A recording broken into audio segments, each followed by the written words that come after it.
Fear. It stops more dreams than failure ever could. It keeps good people from starting, from speaking, from living the life they were meant to live. But what if I told you, you don't have to eliminate fear to win.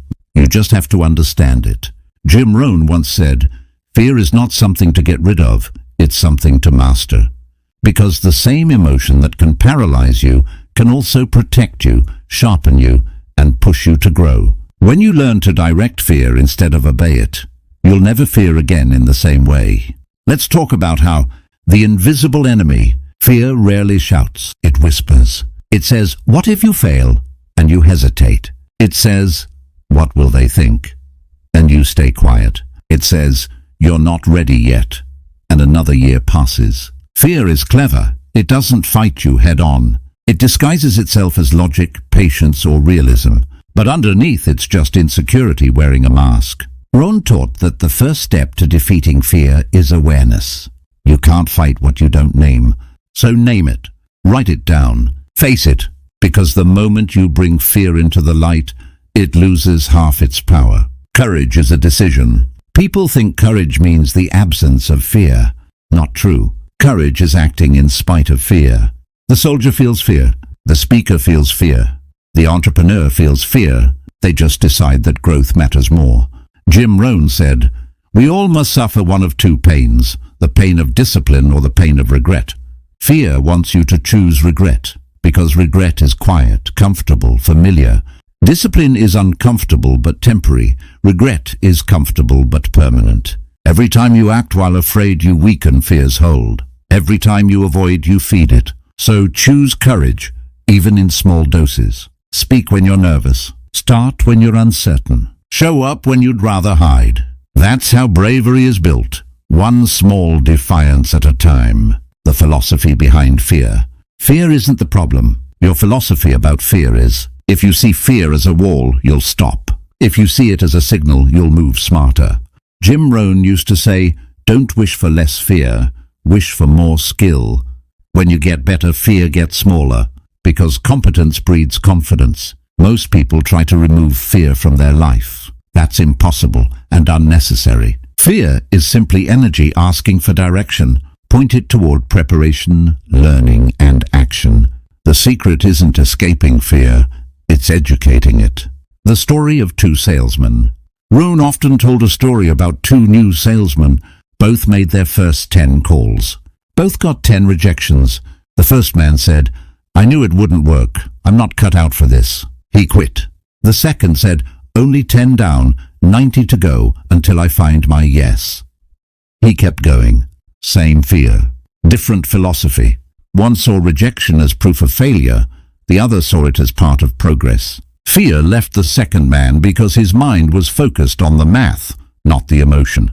He understood that losing isn't losing. It's learning. That's how philosophy conquers fear. Preparation versus paralysis. Fear often grows where preparation is missing. You fear what you don't understand. You fear what you haven't practiced. So replace worry with work. Study more. Plan better. Rehearse longer. Rohn said, the best antidote to fear is competence. When you know your material, when you've done your homework, when you've trained your skills, fear becomes excitement. People ask, how do I stop being nervous? You don't. You prepare so deeply that nervousness turns into energy. Faith in process. There's a point where preparation ends and faith begins. You do all you can, then you step forward anyway. That's where growth happens. In motion, not in theory. You'll never read your way out of fear. You act your way out of it. Every step you take while afraid rewires your brain to trust action more than avoidance. You learn, nothing terrible happened. I can do this. That belief compounds until one day the fear that once froze you becomes fuel. The turning point. Rohn said, when the promise is clear, the price is easy. Fear loses its grip when your vision becomes stronger than your doubt. So clarify what you want. Why do you need to overcome this fear? What future is waiting on the other side of your hesitation? When your why is powerful, fear becomes background noise. You still hear it, but it can't stop you anymore, because you've decided that purpose is louder than panic. By now you understand that fear isn't your enemy. It's your teacher. The next step is learning how to use that teacher.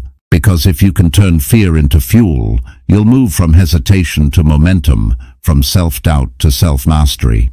That's where real freedom begins. Awareness without judgment. Most people don't realize how often fear controls their decisions. They just call it something else. I'm being realistic. I'm waiting for the right time. I'm just not ready. But underneath those excuses is usually fear. Fear of failure, fear of embarrassment, fear of being seen trying and not succeeding. Rohn taught something subtle but powerful. Observe without judgment. Don't criticize yourself for feeling fear. Just notice it. Say to yourself, there's fear again. That means I'm about to grow. Because fear isn't a stop sign. It's a signal. It shows up right before you expand your comfort zone. And the more you step toward it, the wider your life becomes. The law of opposition.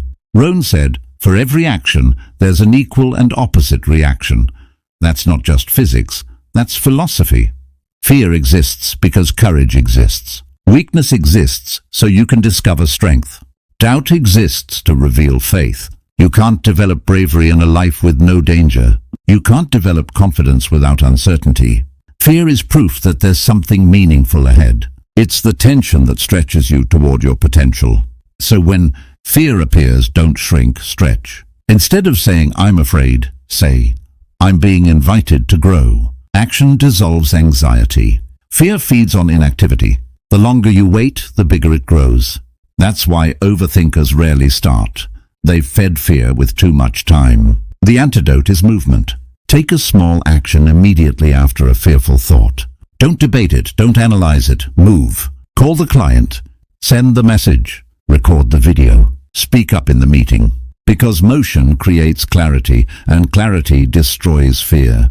Rohn often said, don't let the start stop you. You don't need full confidence to begin. Beginning is what creates confidence. Each small victory tells your brain, see, I survived. I can handle this. That's how you retrain fear into fuel, by proving again and again that you are stronger than you think. Preparation plus perspective. Preparation gives you strength. Perspective gives you peace. Together they turn fear into focus. Let's say you're afraid to speak in public. If you prepare your material thoroughly, your confidence rises. If you shift your perspective from they're judging me to I'm serving them, your fear dissolves. Same situation, different philosophy. Rohn taught that success is rarely about resources. It's about resourcefulness. It's not about how many tools you have. It's about how you think about the tools you have. When your mindset shifts from fear to service, the spotlight becomes your friend, not your enemy. Because now you're not performing, you're contributing. The myth of ready. Fear loves the word someday. I'll start someday. I'll try when I'm ready. I'll take the leap when I feel confident. But here's the truth. You'll never feel ready. Confidence doesn't come before action. It comes because of action. Rohn said, life doesn't respond to need. It responds to deserve. You can't wait to feel deserving. You must earn that feeling through movement. If you wait for courage to appear first, you'll wait forever. But the moment you act, even trembling, courage rushes in to meet you. The universe rewards the mover, not the watcher. The price of comfort. Fear feeds on comfort. Every time you choose the easy path, fear grows stronger roots. Every time you choose challenge, fear weakens. Rohn often reminded us, don't wish it were easier, wish you were better. That's not just about work ethic, that's about emotional strength. When you build yourself, challenges stop feeling like threats. They become opportunities to apply what you've learned. So don't run from discomfort. Schedule it. Make a habit of doing one thing each day that scares you a little. That's how you build an immunity to fear. Discomfort is the gym where your courage trains, and every rep counts. The perspective of time. Rohn used to ask, will it matter 5 years from now? Most fears vanish when you extend the timeline. The embarrassment you fear today, forgotten next week. The failure that feels huge now, just a lesson next year. But the regret of never trying, that one lasts. So before you let fear stop you, zoom out. Ask yourself, what will this fear cost me if I obey it? Usually, the cost of inaction is far higher than the risk of failure. And when you realize that, fear loses its power. Feeding faith instead of fear. Whatever you feed grows. Feed fear with doubt, and it multiplies. Feed faith with discipline, and it dominates. That's why your environment matters. Listen to ideas that strengthen you. Read words that inspire courage. Surround yourself with people who remind you of what's possible. Fear is contagious, but so is faith. Stay close to people who are bold, and you'll borrow their bravery. Stay close to those who complain, and you'll inherit their fear. Protect your mental diet, because every piece of information you consume becomes a seed, and it will either grow courage or caution. By now, you've learned that fear isn't something to eliminate. It's something to educate. You've learned to see it not as an enemy, but as an invitation. And now, it's time to learn how to live beyond fear, not by ignoring it, but by mastering it. Fear and faith can't live together. Jim Rohn said, "Fear and faith have something in common. They both ask you to believe in something you cannot see. Fear believes in the worst outcome. Faith believes in the best. And you can't hold both beliefs in your heart at the same time. When fear tells you, 'What if it doesn't work?' Faith answers, 'What if it does?' When fear whispers, 'You're not enough,' faith replies, 'You're learning to be.' And when fear says, 'You'll fail again,' faith smiles and says, 'Then I'll get better.' You have to decide every day which voice you'll feed, because whichever one you nurture becomes the one that leads your life. The fear of other people's opinions. One of the greatest prisons in the world is the fear of what people think. Jim Rohn used to say, "Don't let the opinions of others become your reality." Most of the people you're worried about, they're too busy worrying about themselves. Their judgment is temporary, but your regret would be permanent. So stop asking for permission to be yourself. Stop waiting for approval to chase your dream. Your life isn't a committee decision. It's a personal responsibility. The only person you need to impress is the one in the mirror, and that person is watching what you do when fear appears.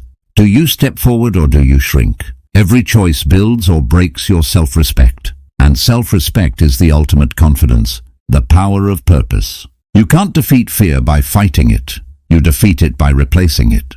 And the only force stronger than fear is purpose. When you have something bigger to live for, a vision, a mission, a dream, fear becomes small in comparison. Purpose doesn't remove fear, it overrides it. Rohn said, when the why gets stronger, the how gets easier. And when your why is strong enough, fear has no vote. Think about the parent who runs into danger to save a child. They don't become fearless. Their love simply becomes stronger than their fear. That's purpose in motion. So ask yourself, what's my purpose big enough to silence fear? Find that, and fear will never control you again. Building inner strength.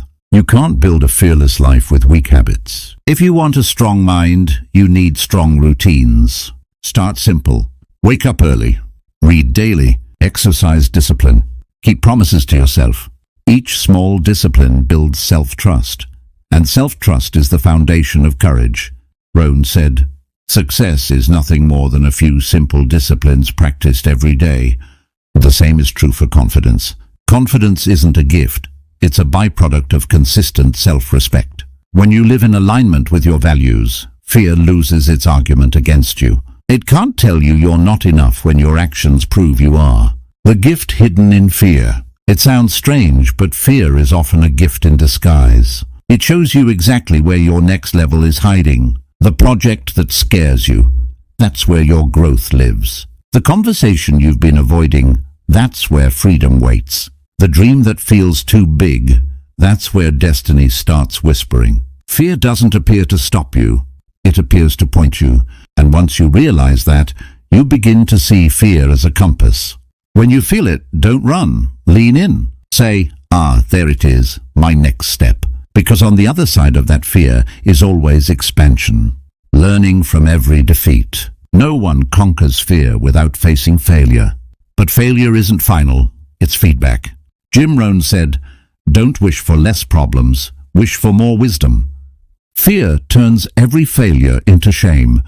Wisdom turns it into instruction. Every setback strengthens your emotional muscles. Every disappointment teaches endurance. Every no refines your patience. And over time, you begin to see that fear's greatest illusion was making you believe you couldn't handle it. But you can. You always could.